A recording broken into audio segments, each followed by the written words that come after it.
no one's going to fix your life but you. You always have to take a step up in the ladder to be able to get to the top. You can't get to the top by flying up. Human beings don't fly. For me, what has always worked is having the small next dream, the next step.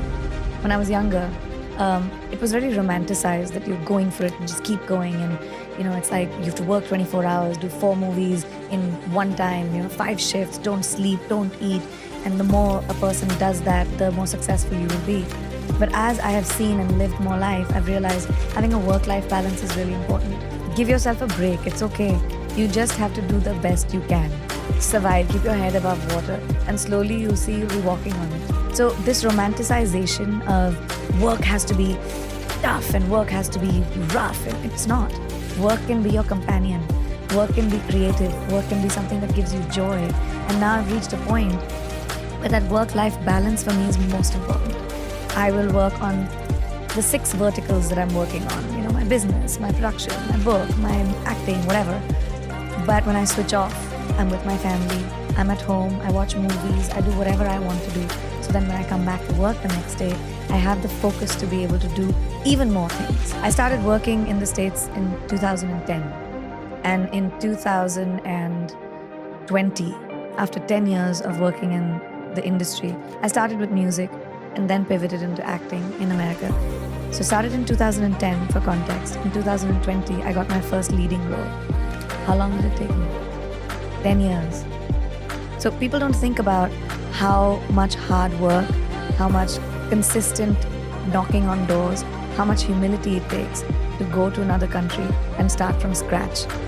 But it required me to strip every single thing that I knew in India and the laurels that I had achieved in India, the awards that I had won, the movies that I had done, the box office successes that I had seen. It required me to walk into rooms with extreme humility and introduce myself to people, to take my show reel and say, this is the work I have done. I would love to work with you. You have to go, you have to pound the pavement, you have to walk in, you have to be rejected, you have to audition, and you have to work around the culture of a new country. And that was so hard.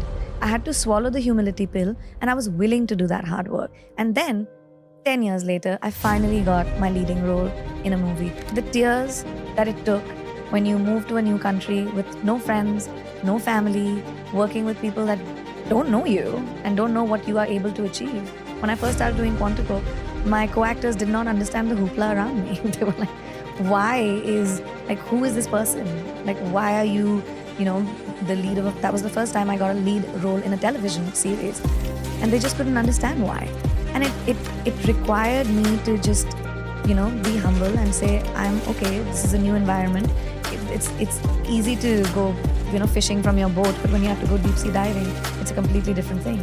So you have to learn according to your environment. So no, it wasn't easy. It was very hard. It took a lot of sweat, tears, and blood from me to finally be able to reach where I have reached. So when you say, I don't want to pass off the work that it took to get there and the time and the commitment that it took to get there.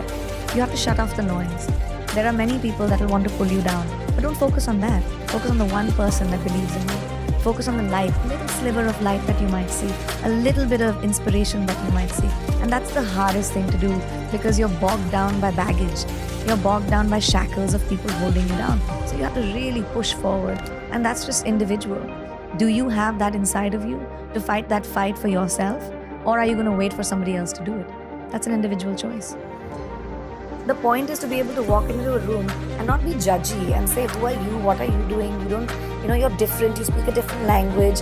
That's not cool. Yeah. People speak different languages because they know more than you. They know other things that you don't know. The idea is to have your mind open to collaboration. The idea is to have your mind open to what is it that I can imbibe from someone else's knowledge. And I think I'm a student of life. I love different kinds of people and different things that people do. I'm not running as fast as I was. I'm thinking about the steps I take. I'm in a really comfortable, content place when it comes to my life. And the choices that I'm making are mine and are not defined by other people or the validation that I probably needed when I was younger.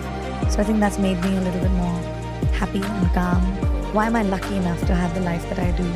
And some other woman, somewhere else, with the same desires, same ambitions, same, needs, doesn't have any of it.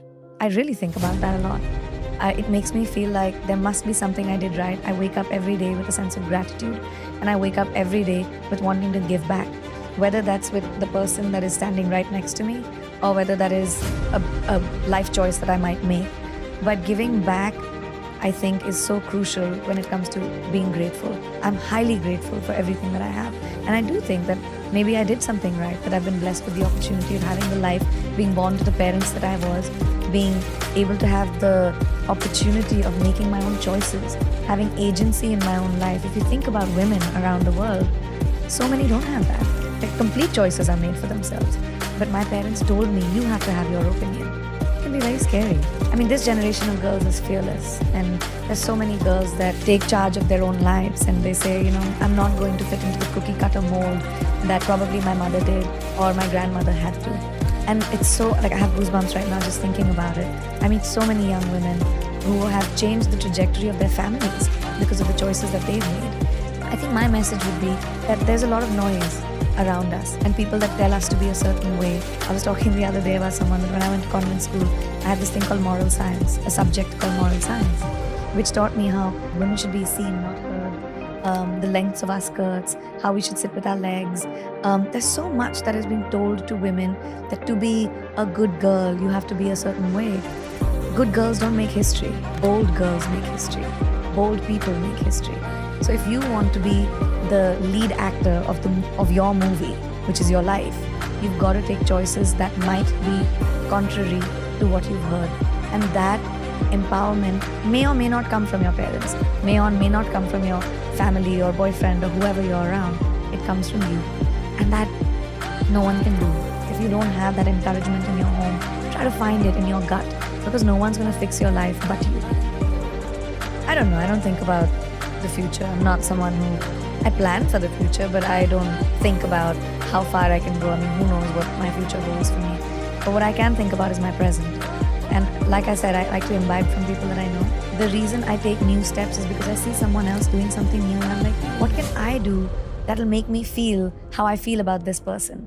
It's about that feeling. It's about imbibing from the people around you. And it could be someone you admire on television. It could be someone in your class. It could be someone that you work with.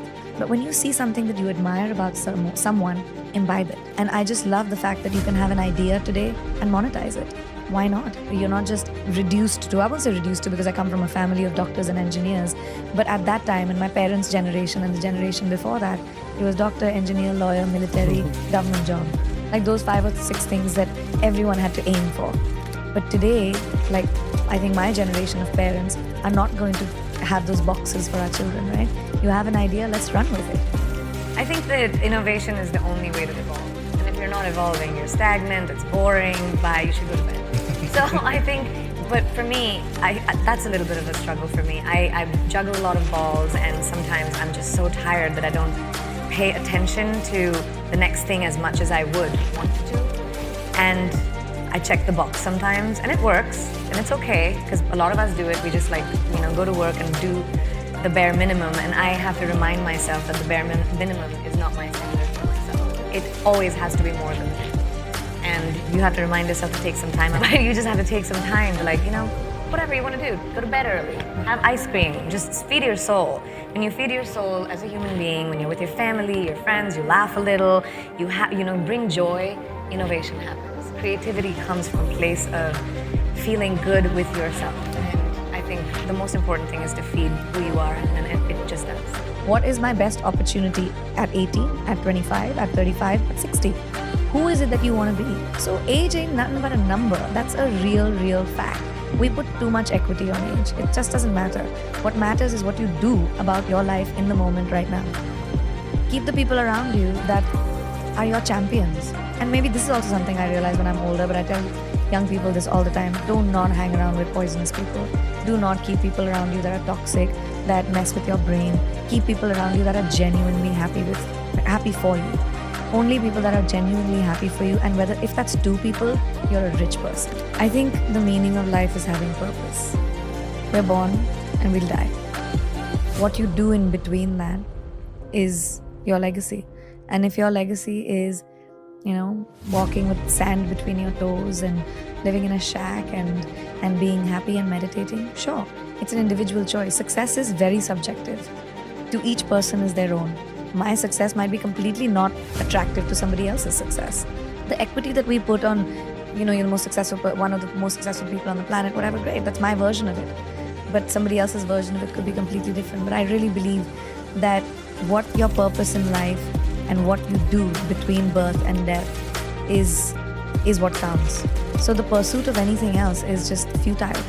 The pursuit should be, what am I doing in my life? What do I want to do in my life? Who do I want to be?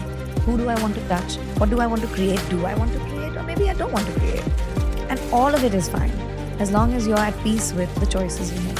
So make choices that make you feel peaceful.